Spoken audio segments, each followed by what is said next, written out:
We don't tend to pick movies that we think are bad. And we also don't pick ones that are like our all-time favorites because most people have talked about them.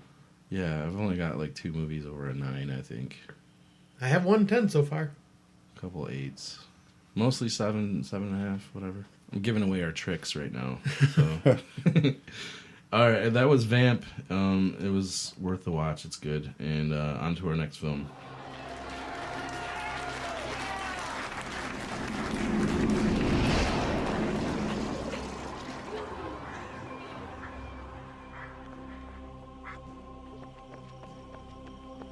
Somewhere in the heartland of America, an evil has awakened. If he catches us, we're all dead. Born to create an army of the undead.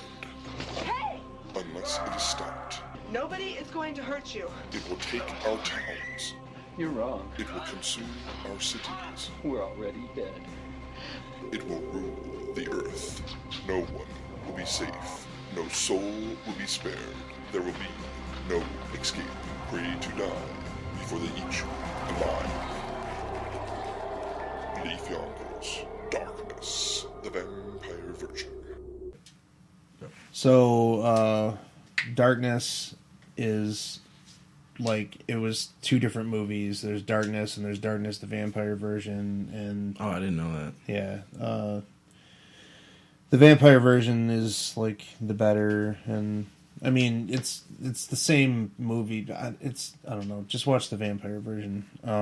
If you can fucking find it. Yeah, it's on Barrel. It's probably out of print at this point because almost everything on Barrel is, I think. But it's directed by Leif Yonker. I think it's his only directing credit. He might have one more. He also wrote, photographed, edited, and produced the film. The music is by Michael Curtis and Leif, and the effects are by Gary Miller and Leif. And so he's like a one-man band on this thing for the most part. And the story is pretty familiar at this point, but at the time, I can't think of another story that used the same arc as just a really powerful vampire comes into a small town and starts infecting everyone, and they just slowly kill the town. Mm-hmm. And at this point, it's been done to death, and probably most famously by Steve Niles and Ben Templesmith in their 30 Days of Night comic, which is also just kind of a ripoff of a Tales from the Crypt episode called Comes the Dawn, about a city in Alaska with vampires that live there because it's dark for a month. Without Josh Hartnett, though. Yeah, with no horrible Josh Hartnett ruining every fucking thing in sight. The Faculty could have been so good. There's a lot of stuff that could have been better without that turd. He's just so stupid and dopey and fucking... but anyway. So yeah, this movie was shot on...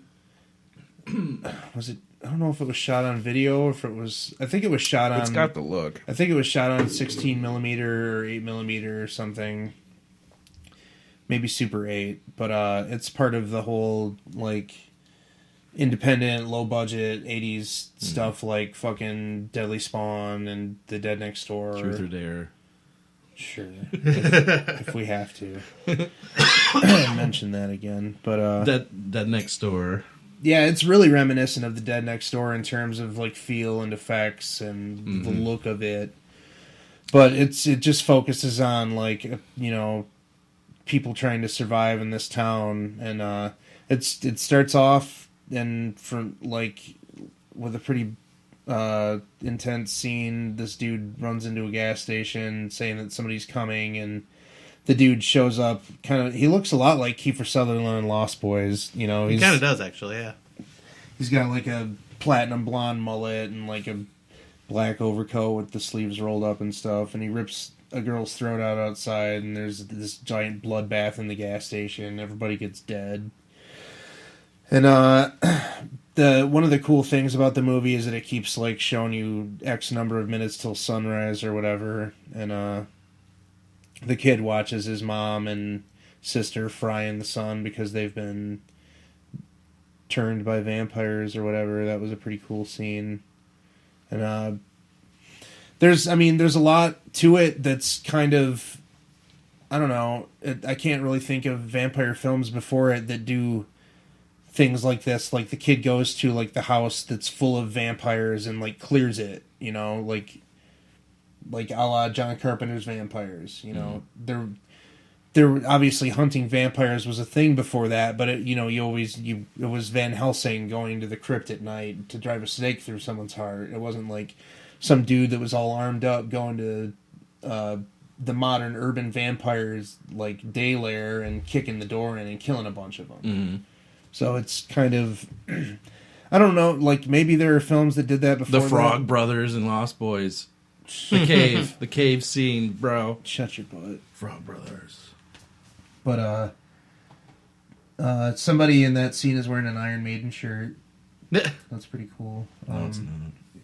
There's the vampire with the chainsaw that attacks him, and he throws holy water on it, and there's a cool body melt in that scene, and there's a cool that scene was pretty sweet. Cool shotgun head blast in that scene too as well also. In addition, there's like a nod to Evil Dead while he's running past the car wash. Like there's someone running past these car wash bays trying to get away from these vampires, and it's like boom, boom, oh boom, yep, while they're running through, and that whole car wash scene is pretty cool too. The vampires eat this guy, and his girlfriend stands there and watches the whole thing instead of running away. Pretty funny. I vaguely remember that. It's always funny that's like one of those cliche scenes in the horror movie. Like someone self-sacrifices, and the person that they die for just stands there and watches them die, instead of getting the fuck away. There's another cool holy water melty scene with a vampire in a flannel shirt, and there's a lot of stabbing and shooting and limb hacking, and there's a vampire in a Metallica shirt. You would notice these things. There's a vampire that gets smashed by a van. That scene's really fucking cool. There's the vampire with the bleeding eyes that says "Join us." Another little Evil Dead. Oh yeah. Man, there's a lot of this I don't remember. Let's see. I'm remembering the kills, but the scene the scene where the vampires are chasing the main character and the girl, and they like run through the water, and he pours the holy water in the lake. They all start to die. That's a pretty cool scene.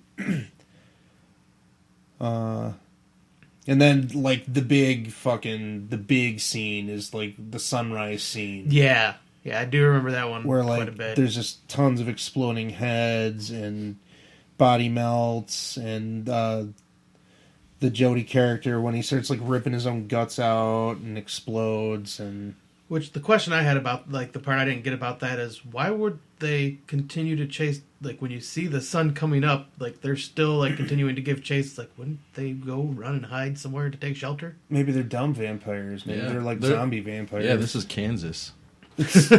So it was all Because it seems like they like that whole chasing start. You could see the sun coming up easily, and like they just kept chasing them. Like I don't get that. Unless they didn't realize they were allergic to the sun. You might have done the same thing as a vampire, so don't. That's true. I can't judge. No, this is one of those films that like if you're into the stuff like Deadly Spawn and Dead Next Door, you should definitely watch it. It's pretty much of a bloodbath. Non-stop all the way through, and lots of good blood and gore. Yeah, it took forever to find it to watch it. All the DVDs are out of print, and I didn't want to spend $40 on something I didn't think I would like anyways. I had no idea if I'd like it, so I'm not gonna chance that. No, that's understandable. I don't ever necessarily. I don't see this coming out on Blu-ray anytime soon or anything. So. But, I don't know. For score, I give it, it's a 7.5 for me. It's not, like, great like Deadly Spawn and Dead Next Door, but it's pretty good. It's maybe even like a 7.75 if I watch it enough times, but the gore is really cool, and it has enough, like, interesting concepts that were presented early enough on that, like, the guy had some original ideas and cool ideas and stuff. Yeah. All right, I'm gonna go 6. It felt to me it's not that far away from 7.5. It just felt to me it goes from like a C+ to a low D. Yeah. So that's barely a passing grade. But I mean, yeah, but on our grading scale, anything under a 5 is all the same if you want to go that way. I suppose. It just felt to me that they had a bunch of gore ideas and they built a movie around it. That's what it felt like to me. Probably. And which I gave it that score because the gore is pretty good. It's really good. I gave it a 6. It's been 2 months since I've watched it, so I wanted to refresh for this review, but I figured that's probably what I would score it if I watched it again anyway. So she likes Randy now. Scott? Yeah, I'm pretty much right with you, Ken. I would give it a 6, but like you, it's because I watched it 2 months ago, and I don't, like, half the stuff Randy was mentioning, I don't even remember. So, like, I'm just judging it, like, and I remember not caring for it too much when I watched it, but I kind of want to rewatch it again just to see if my opinion will change on that. But for now, it is a 6. Well, you guys are dumb. If you want a refreshed review of this movie, don't take our word for it. Well, Randy. Or just listen to another podcast that does this, because me and Scott were behind. We failed at this one. And you're dumb. I tried. I think 6 is not fair without trying choice. though, because the internet was just being stupid in my place. It's recommendable if you can find it. I definitely recommend it. Yeah, because the gore, especially just for the gore effects, that is incredible. Yeah, and they're all probably film students from Kansas, so the budget on the movie is Well, I mean, small, his name is Leif Yonker, so I think he's probably... I think he's American. Maybe. I think he is. Just got a dumb name. Leif Garrett, I mean, he's American, right? I think he's Canadian. Oh, maybe. I don't know. But even so, he's like... He's a heartthrob, though. He was. I know. Devil times 5, bro. Is that it for this movie, then? Yeah, that's it. On to our next film. Yep. All right, Hutter, it's been a fitful night, but you wake refreshed, eager to continue your journey to the castle of the nobleman who may very well make your fortune. Wait, Gustav. What is that beside you? Yes, pick it up. It's a book about vampires. Ah, yes. Now you remember. It was put there last night by the superstitious peasants, the ones who warned you not to enter Orlok's castle. The ones who warned you not even to dare to speak his name. Nosferatu. The unclean, the undead, lest you invoke the creature itself. Very good, Gustav. Herr Doktor, Albin? I am sorry, Herr Doktor, but... Albin! Ja, Friedrich. And Albin, a native has wandered into my frame. Kommen Sie, gute Frau. Kommen Sie. All right. All right, our next movie is Shadow of... Oop, shit. Shadow of Oop Shit. Our next movie is Shadow of the Vampire. Starring Cary Elwes, Eddie Izzard, Udo Kier, John Malkovich, Willem Dafoe, and it was directed by E. Elias Murhigi. That order was named off backwards, I think. I think it was, yeah. But the synopsis of this is... Max Schreck's performance in the classic film Nosferatu has become legendary. What if the reason he was so good is that he really was a vampire? Director F.W. Murnau is so enamored with creating the perfect vampire film that he seeks out an actual member of the undead to play the title role. But when Schreck starts taking advantage of the opportunities to feed, can Murnau come to his senses and destroy him? What do you give it? What's the score time? Yep, score time. Yeah, this was I think we're jumping the gun a little bit. That would be the shortest review ever. But yeah, things you'll see in this movie. I love the opening title sequence explaining the whole F.W. Murnau being told by Bram Stoker's wife that he can't use the name Dracula. Goes on to make Nosferatu, naming the vampire Count Orlok. The filmmaker and crew filming scenes of Nosferatu